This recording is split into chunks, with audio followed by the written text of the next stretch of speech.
بسم اللہ الرحمن الرحیم نحمده ونسلم علی رسوله الکریم اما بعد فاعوذ باللہ من الشیطان الرجیم بسم اللہ الرحمن الرحیم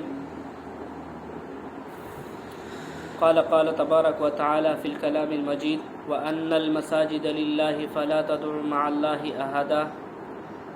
صدق اللہ العظیم۔ یہاں پہ اللہ تبارک و تعالیٰ قرآن عظیم الشان میں فرماتے ہیں کہ مسجد اللہ تبارک و تعالیٰ کے گھر ہے اور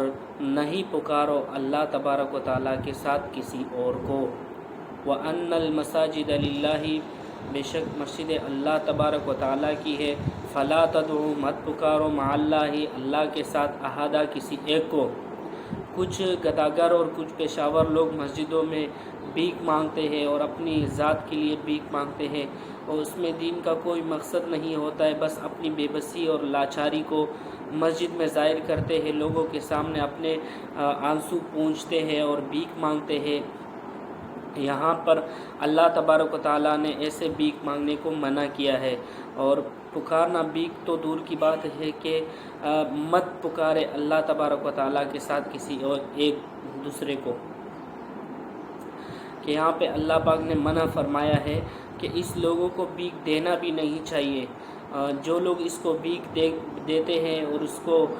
پیسے دیتے ہیں تو اس کی یہ حوصلہ افزائی نہ کیا کرے، اس سے اللہ پاک کی ناراضگی کا ایک سبب بنے گا۔ اللہ تبارک و تعالی ہمیں اور آپ کو اس بات پر عمل کرنے کی توفیق عطا فرمائے۔ اور دوسری بات یہ ہے کہ اگر مسجد میں کوئی اور بندہ دوسرے بندے کے لیے اپیل کرے یا مدرسے کے لیے یا کوئی دینی خدمت کے لیے اپیل کرے تو وہ جائز ہے۔ اس حوالے سے محمد یوسف لدھیانوی شہید رحمۃ اللہ علیہ نے اپنی کتاب میں لکھا ہے کہ اگر کوئی بندہ کسی دوسرے کے لیے اپیل کرے یا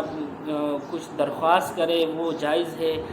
بس یہ ہے کہ بھیک نہ مانگے، مسجد میں بھیک نہ مانگے، کیونکہ اللہ پاک کی ناراضگی اسی کے ساتھ منسلک ہوتی ہے۔ اللہ تبارک و تعالی ہم سب کو اس پر عمل کرنے کی توفیق عطا فرمائے۔ یہ مفتی محمد یوسف لدھیانوی شہید رحمۃ اللہ علیہ نے اپنی کتاب آپ کے مسائل اور ان کے حل میں اسی طرح اس کو ذکر کیا گیا ہے کہ اگر کوئی بندہ دوسرے کے لیے مانگے، اپیل کرے تو وہ جائز ہے، لیکن اگر کوئی بندہ اپنی ذات کے لیے، اپنے مقصد اور مسلک کے لیے مانگے وہ جائز نہیں ہے۔ اس سے ہم سب کو اجتناب کرنا چاہیے۔ اللہ پاک ہم سب کو عمل کرنے کی توفیق عطا فرمائے۔